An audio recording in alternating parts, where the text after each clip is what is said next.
Hello, I'm Jessica Ashley. I'm sure at one point in your life you've probably been sick with something small like a cold, or maybe something big like having surgery to remove your tonsils. Sometimes unexpected things happen and life gets in the way of your plans and your future. Imagine one day you're enjoying life and the next day you're laying in a hospital bed and the doctor's telling you that if you don't have an organ, you're going to die. At that moment, you realize that it takes one person to make the difference of life or death for you. Approximately 3,500 healthy people die each year. That's 3,500 organ transplants. So why should you donate? First, let's consider why the number of people on the organ list is a problem. Around 120,000 people are currently waiting for an organ, and you have them. For Kentucky, this number is about 1,000 people. As you can see on this chart right here, the gray line is the number of people on the waiting list. The burgundy line is the number of transplants that have actually happened, and the green line is the number of donors.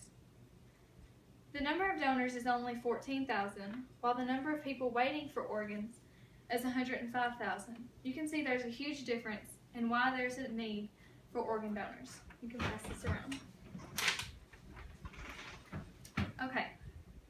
According to everydonor.org, when you donate your organs, you can save up to 8 lives, furthermore, enhancing around 50 lives. According to wikipedia.org, the demand for organs significantly surpasses the number for donors everywhere in the world. There are more potential recipients of organ donation on organ donation waiting lists than there are organ donors. When you're giving the gift of life with your organ, when you donate your organ, and in a way, you continue to live on after your donation. According to DonateLife.net, 90% of Americans support organ donation, but only about 30% know the essential steps to become an organ donor. So how do you become an organ donor? The first step to organ donation is to sign up on your state's registry list. To do this, you can go to Google and Google "How do I become an organ donor?" and click on your state, and it'll tell you the steps that you need to do. But if you're from Kentucky, you can go to DonateLifeKentucky.org. It'll ask you a few simple questions, you'll fill out some personal information, and right then you're an organ donor. Next, you should also sign the designated area on your driver's license. This is to ensure that if anything happens to you and 911 gets there, if you're in a car accident, they know you're not going to make it. They know right then to keep you alive because you are an organ donor, and they know to keep you alive until they get to where you need to go. Also, let everyone know you're an organ donor. This includes telling your physician and family and friends.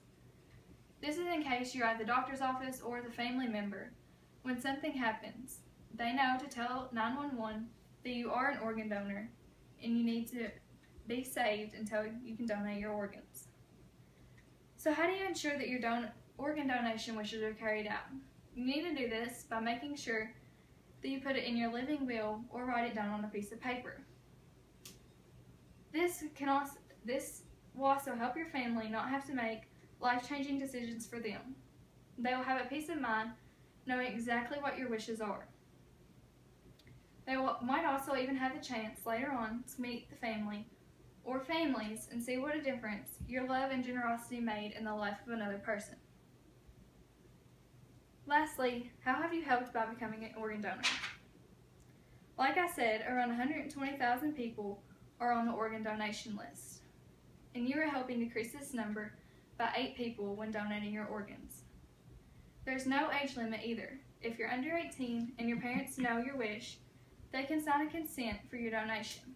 If you're older and think you're too old to donate an organ, this isn't true because almost all organs can be donated in some way. If you decide to donate your skin and you don't think you can have an open casket funeral, you always can. They always make it to where you aren't able to see it, so your wishes for your funeral can still be carried out while changing someone else's life. An average of 18 people die each day without this organ transplant. If you decide, you can also decide to donate now. If you want to still be living while donating, you can donate one of your kidneys or part of a lung, liver, intestine, and pancreas. Tissues can also be donated, and you can change someone's life forever by helping them walk again. You can donate tissues that can be donated, including your cornea, your middle ear, skin, heart valves, bone, veins, cartilage, tendons, ligaments, stem cells, and you can even go ahead now and donate blood.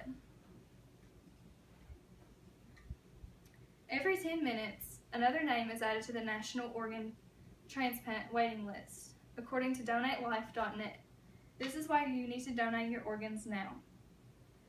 In conclusion, organ donation is something everyone should consider and sign up for.